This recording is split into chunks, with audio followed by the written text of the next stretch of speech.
Hello everyone, Manithral here, and welcome to the OSRS weekly update video. Now this week we have God War instancing and Soul Wars improvements. So, to go through the whole entire shindig, in the meantime, this is what they have started with for this week's update so there is more actually to come, so do keep that in mind. But the inactivity timer will begin to tick down 10 seconds after the game starts instead of immediately. You can now examine the items in the other section of the reward shop. The Soul Wars tutorial will now... Oh, this is... Soul Wars, just to re-clarify that.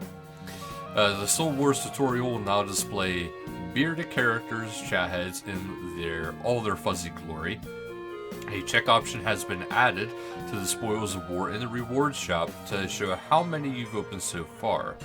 The time before you're allowed to exit a graveyard has been reduced from 15 seconds down to 10. You'll also receive immunity when exiting, to kind of avoid grief ring. It says this will last for a few seconds or until you attack another player. So if you attack somebody, your immunity does go away. So utilize that the best you can. Attempting to attack avatars from outside the boss room will now cause the minigame to pull you in instead of telling you to move closer. Bandage healing will now display the name of the player that you healed you instead of your own name. So you do know if somebody else heals you. Skull players on Dead Man worlds can no longer start in the Soul Wars tutorial or enter a waiting area. Bones and soul fragments will now appear above other dropped items while in Soul Wars. It is no longer possible to open Spoils of War on Trana. Gravestones will no longer appear in Soul Wars waiting areas. Players will no longer be able to bypass the temporary ban for leaving a game early by hopping to another world. Rebalance the quantities of certain items in the Spoils of War. Also, after the initial launch, an additional new worlds. So, all the players wanting to try it out, they've decided they will be continuing with 3 Soul Wars worlds, as it is still quite popular. So, the worlds are 320 US, 350 UK, and 535 Oz. So, still going with 3. Ectoplasmitter. So, it works on all Spectral Creatures. You can check your monster's spectral status using the Monster Examine spell for a quick reference, but here the list is as follows. Ghosts, Gas, Banshees, Shades, which do include Morton Shades, Tortured Souls, Spiritual Creatures, Apparent Specters, Deathwings, Revenants, Barrow's Brothers.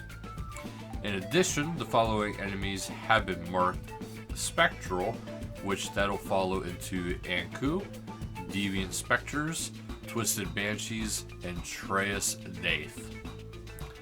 So, lastly, the experience given by the Ectoplasmitter has been increased from 15% of the creature's health to 20% of the creature's health. So that's a pretty sizable chunk. God Wars Dungeon. So all 4 God Wars Dungeons generals now have a shared Iron Man instance. So if you're an Iron Man, upon entering one boss room, you'll be transported to the shared Iron Man instance. Regular players can't enter this space, although other Iron players can, which means you'll have less chance of being inconvenienced during your battle. The peek option at the door of each room will show you how many players are already in an Iron Man instance for that boss.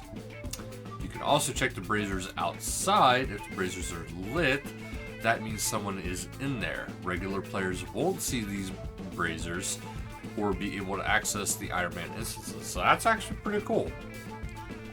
Trailblazer League 2 it has come to an end, and so they're doing a little bit of housekeeping to get the top 100 and the league whole scroll going, but they wanted to increase the maximum number of rooms in the player and house to 34 to accommodate the league's haul. So there's a security change too. You'll now need bank pin to access the League reward shop, so you know it's better safety first. And Bounty Hunter reward shop is closing.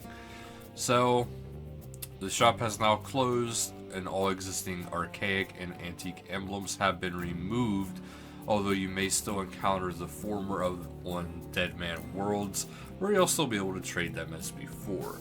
So if another system is using them, you get to keep them, but otherwise they are sadly gone. And also in other news, we have the Castle Board scoreboard now includes a calendar showing how many games you've played. The Chambers of Zarek party board will now let you unselect the challenge mode option correctly. Some unintended save spots in the Van Strom Kloss boss fight have been removed. The combat levels of Robert the Strong and the certain Elven Trader have been increased to better match their combat difficulty ratings. Some remnants of the Christmas event near the Goblin Village have been reverted. Keen sledders will be happy to know that the sled racing section will remain accessible via the cave in the Goblin Village. Manithral seeds can once again be planted in the banks and the Grand Exchange on Dead Man Worlds. The Grubby Chest in Forthos Dungeon now has a check option which tells you how many times you've opened it. When crafting leather items requiring more than one bit of leather, the animation will no longer continue to play after you run out.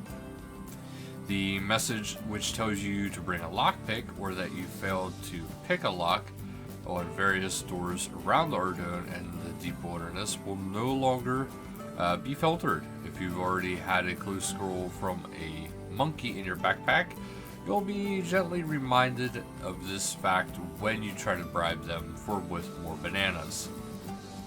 Zuck's shield no longer vanishes right as he dies. Some text has been corrected in the thieving skill guide. Players with no display name are now barred from last man standing until they set one. They had word with the estate agent and they fixed an issue with inconsistent flooring in the snowy themed player-owned house, League Hall. Some crates in the Waterfall quest have been given a stern talking to and will no longer give messages implying that they are actually chests. So, that is actually it this week.